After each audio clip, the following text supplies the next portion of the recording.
Okay, we're going to go ahead and get rolling. So we're going to go over some basic search strategies, and then I'm going to run you through a couple different databases. And then after that, we can do kind of a Q&A session, so you can ask me specific questions, and we can try to work out any sticky spots we see. So the first question is going to be, how do you start off with a search? Do you, throw a question into the database, or do you take a very broad word and just keep using the same word over and over? A lot of you may have worked with PICO questions in the past, and that is a really good strategy to use with your searches. So when you start a search, you're going to have a question in mind, but you don't throw it into the database like you would in Google, because you know how Google kind of auto-fills for you. It gets you in that bad habit of putting whole questions into a database. But you do want to start with a question. So the example I have here is, what exercise programs reduce accidental falls in the aged population? It's kind of a who and a what and a how, or sometimes a where question. But then you take that question and you select the most important words out of the question. So here it would be exercise, reduce falls, and aged population, or just aged. Then what I like to do, and I find it helpful, but everybody kind of has their own strategy, I like to brainstorm the keywords and put them into a little chart. And you can do concept maps or mind maps for this, but the whole thing is you're just supposed to start thinking of other words that are similar to those words. So you're kind of thinking of different concepts. And I like to group mine into different boxes. So exercise, it could be different types of exercise, or even the goal of that exercise, like getting maybe core strength or stability training, something like that. You could go very, very specific, like a certain workout or yoga, something like that. And then reduce falls. Of course, I'm thinking, okay, what kind of falls? Accidental falls. Another way to say reduce falls is fall prevention, or it could be injuries from falls, things like that. And of course, age, you've got elderly, older adults, or even in this case, it could be kind of where is this population at? It could be inpatients, or it might be someone in a nursing home, or it could be somewhere at home. So maybe it could be caregivers. What can they do to help prevent these falls? All right, so I've got my word soup, and now I need to play with them. And some of you might be familiar with these, some of you might not. You can use Boolean operators to narrow or expand your search results. This is where having that big group of words becomes really helpful. So in the example down here, I have stability training and elderly. And what this is going to do is find articles containing both of these terms. So it's going to narrow down your results. And of course, you can switch it up. If you're finding maybe you're not getting a lot with one term, swap it out for another term from that list and give that a try. You can also expand your results with the OR operator. And what this does is, this is your synonym. So this is when, if you go back to the chart where you had everything in one box, that's where you're going to use the OR. It's going to be interchanging words within that box or within that column. If you use the AND operator, you're going to be combining different concepts. So you're going to be going stability training and the elderly. So you have two different concepts. But if you're using alike concepts, that's when you use the OR. Does that make sense? Anyone have questions so far? Okay. Now we're going to get a little bit more complicated. There's the NOT operator, and this will eliminate terms from your results. And this is very rare that you would use it. The case here would be, say I'm looking for something nutritional and I'm putting apples into my search. I don't want Apple computer, so I need to say Apple, not computer. But, if you had a full text article and they happen to be talking about computers, maybe they're using a computer program to make different nutritional plans or analyze different nutritional plans, that's going to get eliminated from my results. So I need to be very, very careful about that. And then we have combination Booleans, and I'll be running through examples of these within our searches. So up here I have accidental falls, and then I have exercise program or balance training in the second box. And what this does is tell the database to look for articles carrying accidental falls with exercise programs or accidental falls with balance training. So in this graph, your results are going to be coming up in these little overlap areas. All right, so we're going to go ahead and head out to the databases right now. And I'm assuming everybody knows where the library website is at this point, but just in case, I always point it out because everybody kind of finds a different way to get to the website. So if you go to methodistcollege.edu, we are all the way at the bottom down here. Or you can do methodistcollege.edu/library and you'll get there, or you can go through My Methodist as well. Very quickly, I'm just going to point out some things on our website. To find articles, you'll of course click the big Find Articles button, and that will take you to the databases. If you need a book, you click on Find Books. But we also have something called course and subject guides that you may or may not be aware of. And what these are is they're very subject-specific guides that both point to resources we have and resources that are outside of the library but you can freely get to. So for instance, we have the Evidence-Based Practice Guide, and if you click on that, it's going to give you a ton of information about doing EBP research or finding EBP articles, So here we have links to different tutorials. We've got different terminology you're going to come across, as well as levels of evidence. So it's just extra, it's supplemental to what we have in the databases. It might help you understand this type of research a bit more. We also have the eBooks guide, and this is great for, especially online students. You're not always going to have access to things in the library or the physical things, but we try to put as much of our guides and encyclopedias online now. Some of them go through ProQuest, some go through StatRef. If you find a book that takes you to StatRef, just make sure you log out when you're done with the book. That way other people can access the book. They only give us a one login for each book, so always be cognizant of that. All right, so I'm going to go back to the library. And one more thing I really want to point out to you guys is this Journal Finder button over on the right. Here, let me highlight it. Sorry.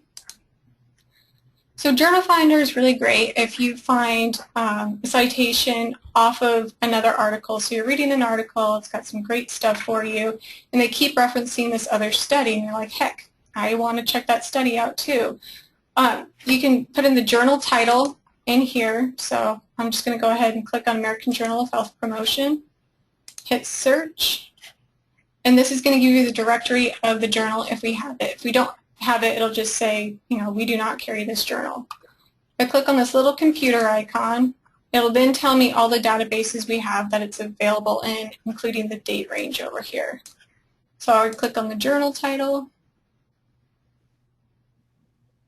and it takes me to the journal, so now I can search by volume. So if you have the citation, it'll have the volume, the issue, and the page numbers, and you can search that way.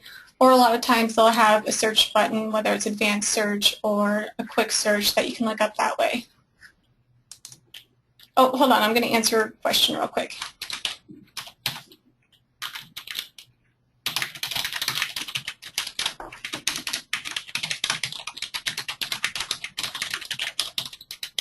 I guess I could do this vocally too. I'm sorry, guys.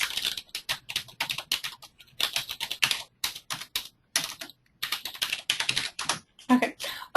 Answering Stacy's question, on My Methodist over on the right-hand side, there should, or on the left-hand side, there's going to be a Library Quick Start button, and that's going to take you to some library tutorials as well as links into the library website. So that should be available for everyone, just hanging out on the left-hand menu of My Methodist. All right. So I'm going to pop back to the library website, and I'm going to go into the first database that is CINAHL and kind of running through some ropes there, and then I'm going to show you ProQuest, and then Academic Search Elite would be another good database for you. And you can actually access Academic Search Elite through CINAHL and vice versa because they're owned by the same vendor. All right, so let's go into the databases. I'm going to hit Quick Picks. You'll see here we have Academic Search Elite, we got CINAHL, we got ProQuest, PsycInfo.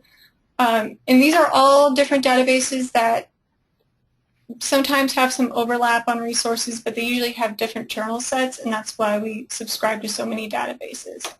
I'm going to first hit CINAHL just because this is a tricky database for a lot of people, and if you can master CINAHL, you can master pretty much any database.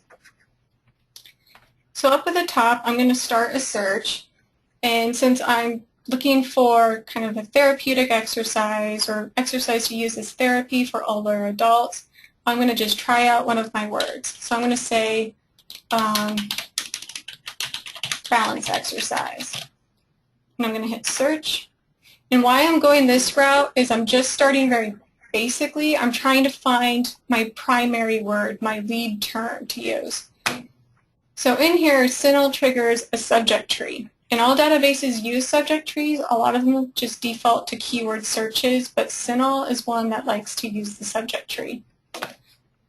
So if I look down here, these are all official subject terms that these articles are indexed under. And if I click on these little scope buttons over on the right, these are going to tell me what this subject heading falls under, like what is included in the scope of this subject. If I hit therapeutic exercise, because that sounds to me like it's probably what I'm looking for, it's going to explode out over on the right. And these are more subheadings. So kind of think it as the subject headings are a big sandbox you're playing in, and then these subheadings are smaller sandboxes to play in. If you don't select any of the subject headings, or subheadings over here, it's going to search them all. So if you don't know where your subject lands, just leave it open, and you can always narrow it later. And then hit search database way over on the right. Okay, so I have over 13,000 results. That's telling me that's a little bit much. So there's a few things I can do. I can start by adding in another term, so using my Boolean and adding a second concept. So I'm going to say, well, the primary objective is to reduce falls. And now I'm down to 21 articles, which is pretty good to start out with. It's not too much, not too small. It gives me something to work with. Over on the right, I have a few other filters I can use. I've got research article, peer-reviewed. Does everybody know what peer-reviewed is at this point, or does anyone want me to go over it? Okay, yep. So peer-reviewed articles are essentially just a term for articles that before they are published, they get submitted to the journal, and then they get sent out for review by an expert panel. So this is going to be a panel of other researchers, other experts in that particular field. And they'll go over that article and discuss kind of the methods used. Were they using good methodology if they're doing an experiment, or, you know, does their data match up with their conclusion?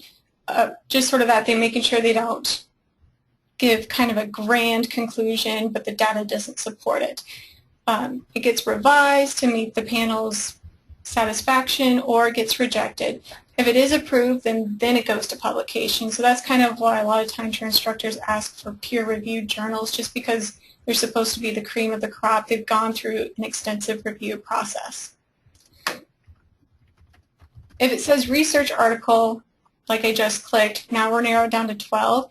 And yes, that's before publication. Excuse me. So if I click research article, this is saying I want articles that are specifically research. They're doing their own research. They're producing their own data. If I don't click that, I'm going to get editorials. I could get literature reviews where they're just looking at the research out there and drawing conclusions from it. They're not doing their own. I'm going to unclick that right now. You also have your publication date range, so if you have something like you can only use the past 5 years, go ahead and narrow it right away, and that'll eliminate articles that are unnecessary. Since we're dealing with an older population, even though reducing falls tends to focus on the older population, to make sure that I am in my correct population, I can hit the Show More button way over on the left. And this is going to take me back to all my advanced search filters. So you're going to have your full text, your peer reviewed, saying, you know, I want human subjects. If you come farther down, they have the age groups. So I can go ahead and select my 2 age groups I'm looking at. I could also look at journal subsets here. So that's saying this journal, all the articles from these journals are going to be focusing on this certain area, this different discipline. If you ever have geographic restrictions, like maybe only North America or the US, you can also limit down here as well. I'm going to hit search. Now I'm down to 17 articles. I can keep adding to my terms here, so maybe I want to focus on balance. If I add that, now I'm down to 13. So I can keep narrowing as much as I want, or I can stop and just, you know, take a few minutes to start looking at my results. I'm going to click on this one, the effective and exercise-based balance intervention. I'm going to take a drink of water too. All right, so we're in the item record, the article record, and this has a ton of clues for you, especially if you need to get a very specific type of article. So down here we've got the abstract. This is the summary of the article. It's going to tell you what the article's about. If they're doing a study, usually they give you the sample size, the methodology they used, and sometimes a brief 1 sentence or 2 conclusion. Now you can't use this just as your only reference to the article. Your instructors can definitely tell if you're taking all your information from abstracts, but it's still really good to know if this article is worth your time or not. Down here, this one is very detailed. It tells you the different instruments they use, what kind of subset it is, any special interests involved. But really important here is looking at the major subject headings. So these are those official search terms, those different sandboxes to play in. And you can turn around and use these in another search, or, you know, jot them down somewhere so you can refer to them later once you're done looking at this article. I got to move my little menu bar real quick. Over on the far right, you're going to have some nice tools and tricks. Some of you might know them already, some of you don't. I always like to go over them just because I never know who's aware of these. First is the email button. So you can click on this and email the article to yourself, which is great if you're, you know, somewhere where you can't save it to your flash drive or can't print it, or if you tend to lose things, it's great to always have a record of that in your email. Everybody's favorite button is the Cite button.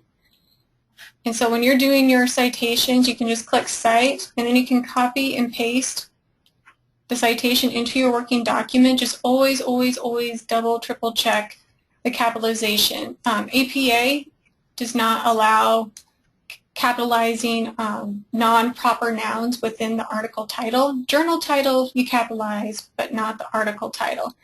And sometimes the databases will go ahead and capitalize it, so you just need to always double check that.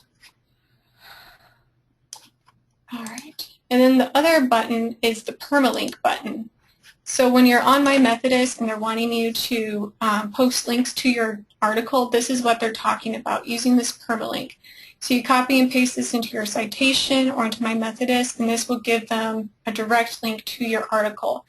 A good way to know if you're using the right URL is if it says Easy Proxy at the beginning, that means you're using an Easy Proxy link. That's a permalink. That'll get you through the servers into the direct article. It's basically saying you paid your way to this article. Okay. So now we're going to go to the actual article. So I'm going to hit full text from Ovid over on the left. Sometimes this is going to say PDF full text, or it might say find full text in Journal Finder. Whatever it is, click on it, and that's going to help take you to the article. So what's happening is it detects it in another database, and so it's going to link up with that article. So you're not just searching in CINAHL, it's finding articles elsewhere. And here we go, we've got the full text article. It's an HTML full text, but over on the left you can also get the PDF.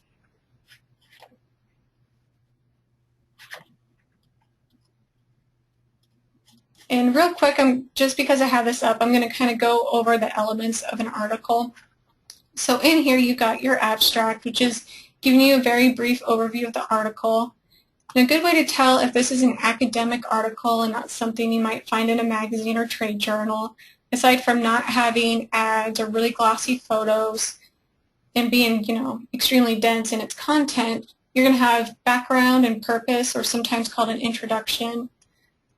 But then you're going to be looking for that methods portion. So a good way to tell if this is a research article is to look for that methods portion. They're going to tell you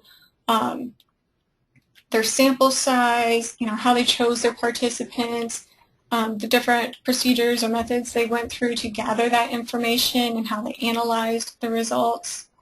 There's also going to be a results or data analysis portion. And of course, charts galore. There's going to be a discussion portion as well. And these are usually using these subheadings. Sometimes the subheading might be a little bit different, but if the word is pretty close in meaning, you're probably okay. But most follow this exact format. And then you'll have your conclusion. Sometimes the conclusion is just lumped in with the discussion and it won't be its own little paragraph, and that's okay. And then of course you have your references down here. And references are great for if you're having a hard time finding articles on your topic, but maybe you find one or two, go ahead and look at their references, and you can turn around and look those up and actually use some of those articles from there too. Don't just, cite the same quote that author number 1 cited for author number 2 and go, oh, that counts as my second source. You need to actually go to that article, because you never know if the other guy is using the context correctly, and plus you're still going to get great information from that article. So don't just do a he said, she said thing. Okay. So within these results, another trick I can do is start looking at these different subject headings I'm finding in the results, scribbling them down, turning around, and using them in another search. So I'm going to go up to the top, and instead of working under therapeutic exercise, I'm now going to work under accidental falls, because I saw that subheading, or not that subheading, that subject heading in another article, and I figured that might be a good one to use. So I'm going to hit Advanced Search. And now I'm going to put in accidental falls. And hit search. And of course it's going, oh, okay, we have a subject that matches that. But now I'm going to go over to the subheadings portion and do prevention and control, because I want to reduce accidental falls. So I can already narrow down just by using these subject headings. Hit search. So I've got a whole different set of articles. There's going to be some overlap, obviously, but different things are pushing to the top. Different things are going to be catching my eye. And now I'm going to add in balance exercise, or no, balance training, because I did see that somewhere, and then or exercise program. So what this is doing, it's that combination Boolean again, where I'm going to pair accidental falls with balance training or accidental falls with exercise programs, and hit search. Now here, even with these Booleans, I've expanded my results from my previous searches, so I'm getting a lot more hits looking under accidental falls. If I take out the or exercise program, I've now narrowed down to 143. So hopefully you guys are kind of seeing how just a little bit of word tweaking here and there can greatly change your results. So the key is to be flexible and also take cues from the results you're seeing, turning around and playing with those. All right, are you guys ready for a different database? I think you are. Okay, so there's a couple ways you can do this. I can either hit Choose Databases and select multiple databases that I can search at one time, or I can just switch to a whole new database. So I'm going to hit Academic Search Elite, and this is now taking me to a new database. It's, oops, sorry, Ovid wants attention. All right, got rid of that. So it takes me to the new database. It remembered my previous search, so I can either try that or I can start afresh. This one's not going to force me to use subject headings. It's keyword friendly, so I could start playing with keywords or I could keep my subject heading. So I'll do balanced training and reduce falls.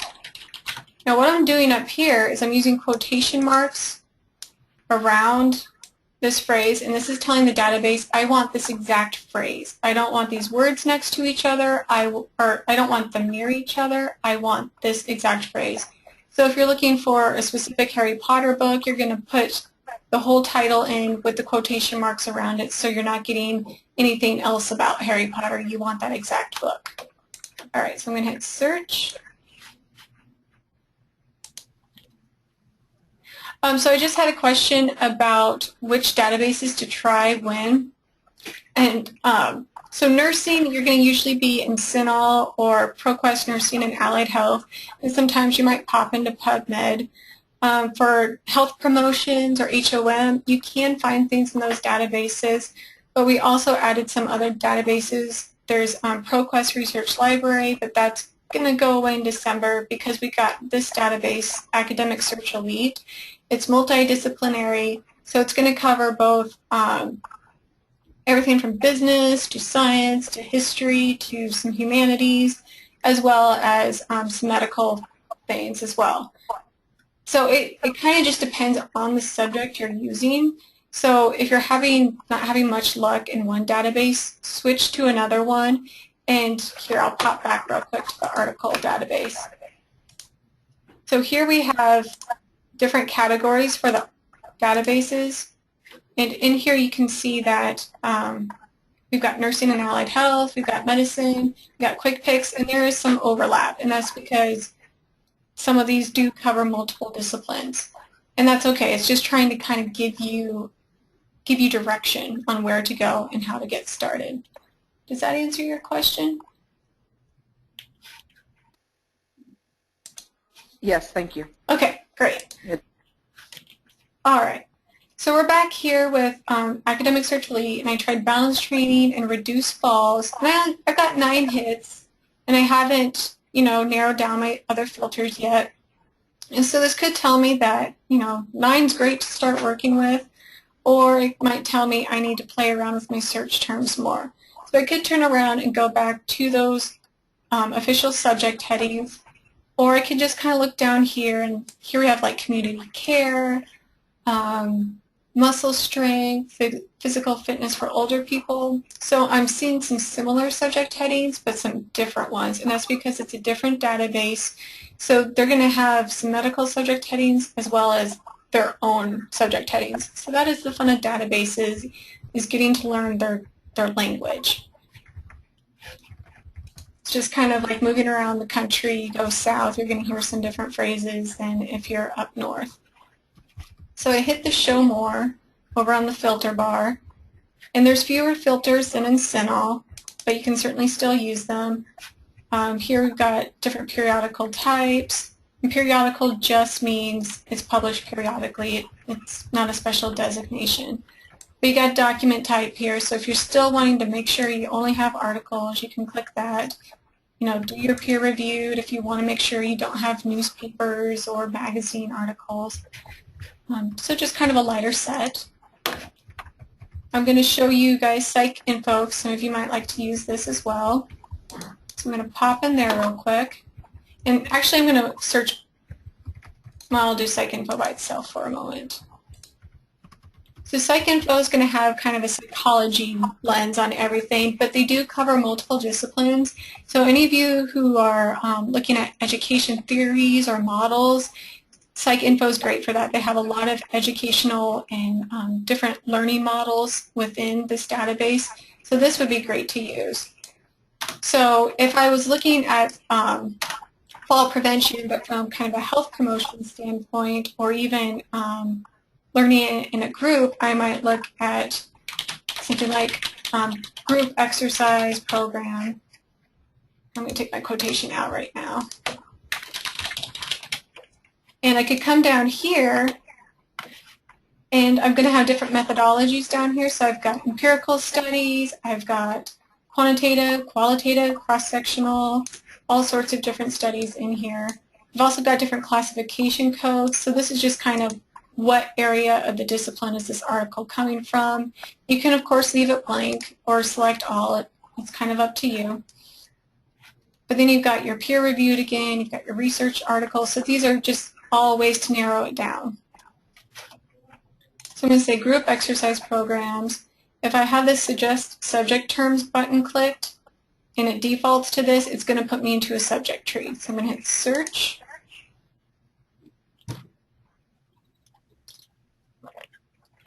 And now it looks like I'm a little bit all over the place. So I got to figure out, what am I looking for? Am I going to look just under straight exercise, or am I looking under therapy?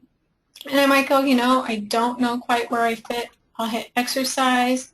And this is where it gets tricky and where it throws people off. You're going to hit add, and then you're going to hit search. But now once you're under this subject heading, it's just like CINAHL, where you can play with the other boxes to try to, narrow down your search. So I'm going to do, balance 524. And I'm already seeing some overlap from my other databases, like the effects of Tai Chi, balance training in elderly women using public parks. So I'm getting both some different articles as well as some overlap, which is perfectly fine, but that lets you know you're on the right track. You're still using the correct language, or the language that's going to get you what you need. Any questions so far before I go to ProQuest? I do want to leave time for people to ask questions, and we can work through any problems anyone's experiencing right now.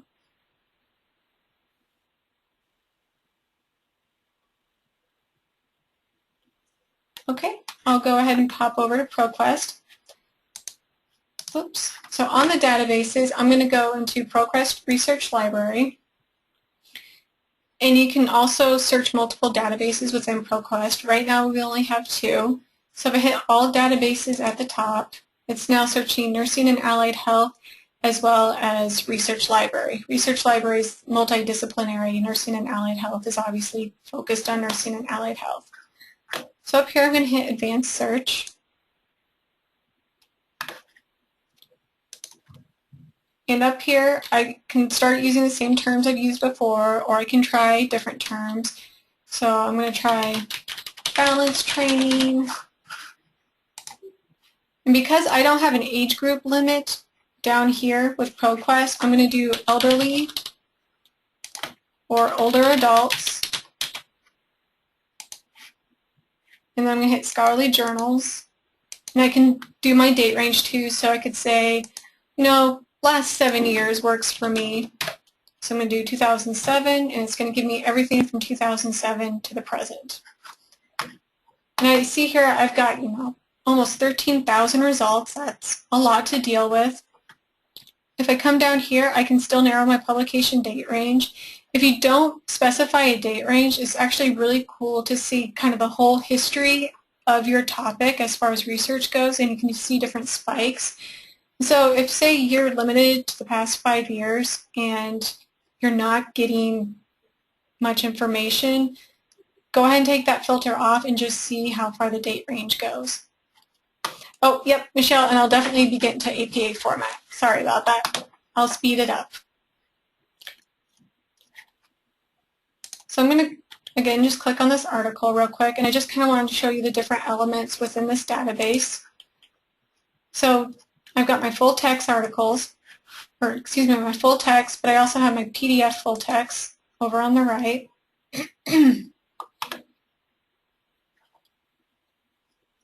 And there's my article. Whenever you download or print a PDF article, make sure you use the toolbox within the PDF box. Don't use your browser. If you use your browser, you're not going to get the full article. All right, I'm going to go back real quick. I also have my Cite button up here, just like with CINAHL. It's just in a different spot. And this gives you the citation of the article. Always, again, just double check, make sure things are capitalized or italicized correctly. Sometimes ProQuest gives you your easy proxy link already in the citation, and sometimes it doesn't.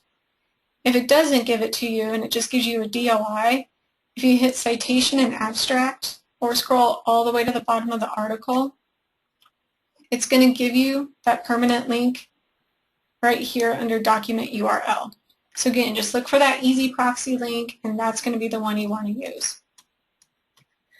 Within the Citation and Abstract, you also have subject headings. So again, you can turn around and use these in a search. You've got your medical subject headings that you can also use. And then just more information about the journal itself, where it's published, what section this article is in, what type of article it is. You know, is it a review, is it an editorial, or is it an actual research study? I'm going to go back to my results real quick.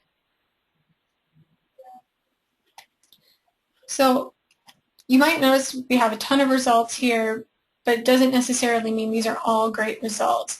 The funny thing about ProQuest, because it's relying on keyword searching and it's not forcing you to use those subject headings, it often means that you're going to get some oddball results in there, and you really have to work to get your keywords narrowed down.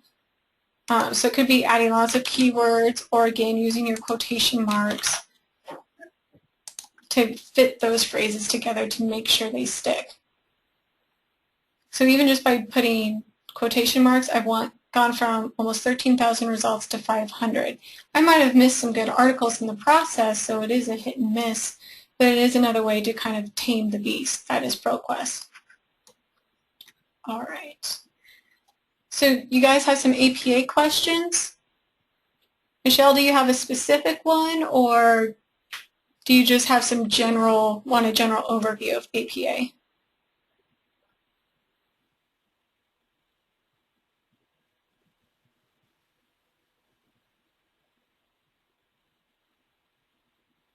Okay, general overview.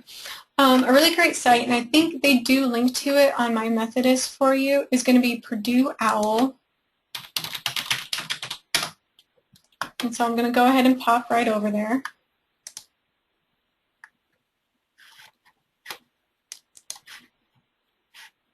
And I love this site. The great thing about it is it's fairly easy to navigate, and they do update it. So sometimes APA will make a revision from the handbook, and they'll just update it right here on this site. So the nice thing about this is it does give you a paper example. So if you have to write a paper in APA format, they're going to give you the example of doing the running head. And on the library website, we do have, within our citing tabs, we do have a downloadable template for your paper. So it already has the running head set up for you. You just got to change the words in it. And it just kind of has the layout done for you. You just have to, you know, start typing. And I can show you that at the end too. They do have a citation style chart. It's kind of like a quick one that, of course, isn't loading because I apparently need to update my Adobe. But down here is going to be where they give you your in-text citations.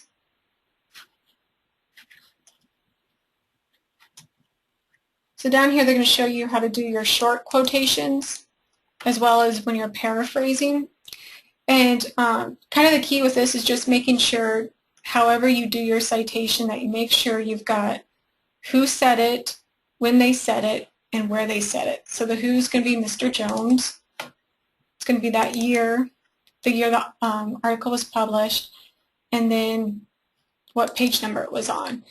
Now, if you get a full text article that is not available as a PDF, I've had to come across where I've had to count paragraphs in order to cite it. Now you might want to ask your instructor if that's necessary or not. Mine was a case of just a particular instructor really wanted those paragraphs counted. Tricky ones for you guys might be those electronic sources. So this is going to be, it could be something from, say, American Medical Association website, or maybe there's a different association or even a government document that is down here. So here, real quick, the articles for the databases. And this is pretty much that citation you're getting out of the databases. But if you need to reference it to make sure you're doing it correctly, always pop back here and take a look. I'm going to scroll way down here. So a lot of times a web document is going to be the non-periodical web document or report. So this is something you're getting off the web, but it's not part of a series. It's not part of a bigger publication. So that might be one you will wind up using a lot, or maybe you have to take problem statements from a certain governing body. You'll have to use this format. Any other questions about APA, anything specific? I don't want to take up everybody's time as far as APA goes, but if you do have specific questions about APA, you can always email me. I did have one where I had to track down how to cite a legislative resolution that was not yet put into law, so it was an active bill going through Congress, and because you can get that information online, they post kind of the work in progress drafts. They were getting the information, they needed to cite it, and I just kind of had to figure out how to cite that, which took a little bit of time, but it turns out you just cite it as an enacted or unenacted law. So any tricky stuff like that, or if you're unsure, just email me and I can help you through it. Yep. Any other questions about searches or where to find certain types of sources?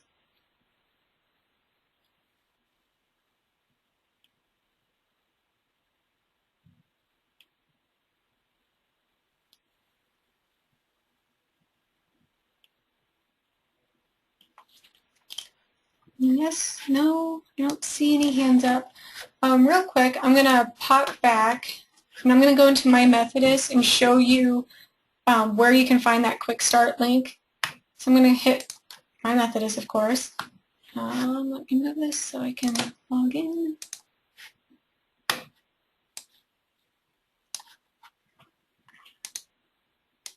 Okay, so way over on the left-hand side is going to be Library Quick Start. Let's see if I can get this puppy to highlight. A little sloppily. But over there is Library Quick Start. Oh, stop highlighting. Okay, there it goes, non-drawing mode. Now what happens in here, and this is kind of a little quirk we're coming across, is if you see the blank page on anything in My Methodist like this, look up in your browser. There's usually going to be a little shield or some kind of symbol. And if you click that, just tell it to go ahead and run the script. And so we created this quick start page, and this is just kind of a way to quickly get into some library resources. So it'll take you to the catalog, databases, journal finder, different libguides. We have some tutorials already loaded in here for you, as well as information about PaperCut. So even though you might be an online student, if you live in the area and want to come to campus and you need to print, you just need to call ahead of time to make sure there's money in your print account, and then that way you can print on campus.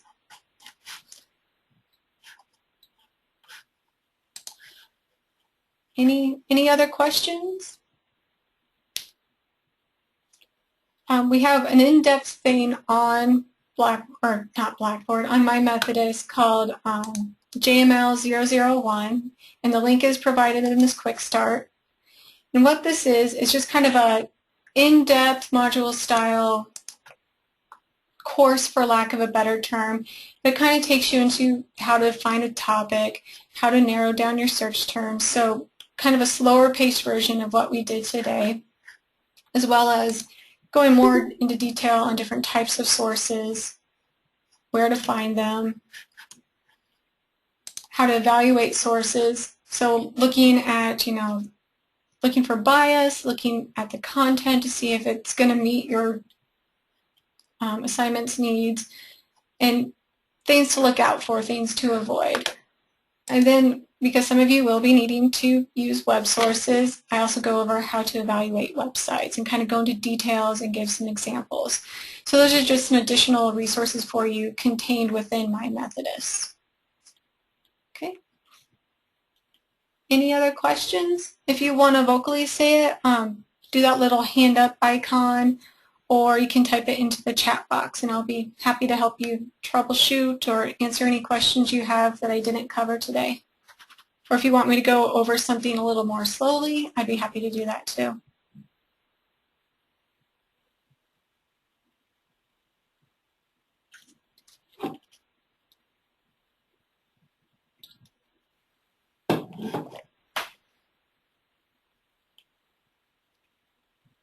Okay, well, it looks like everyone's done, or, oh, yep, sure, I can definitely do that.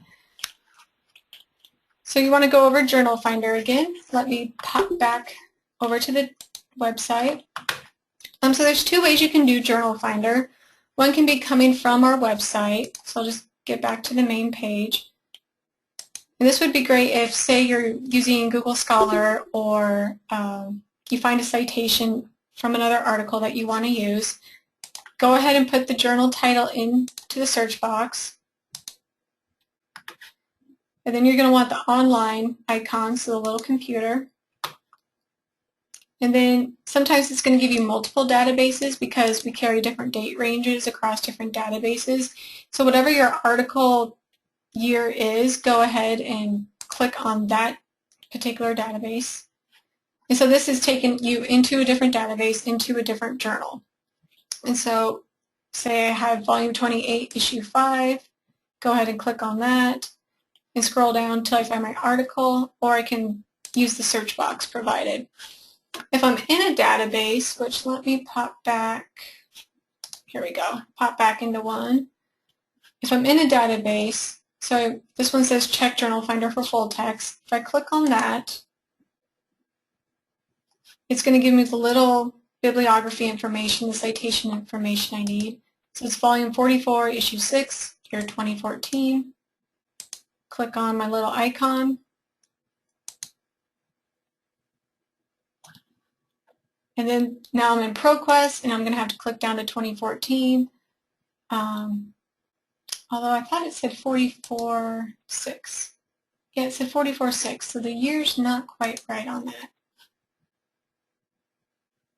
Well, this one, it looks like we're actually missing that volume, or that issue. So what you could do is request it through Interlibrary Loan.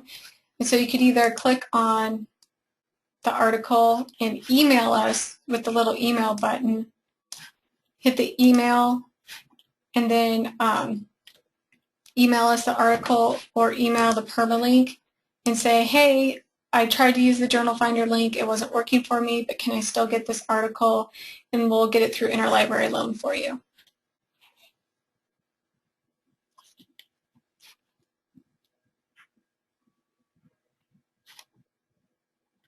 Yep, no problem. Anything else?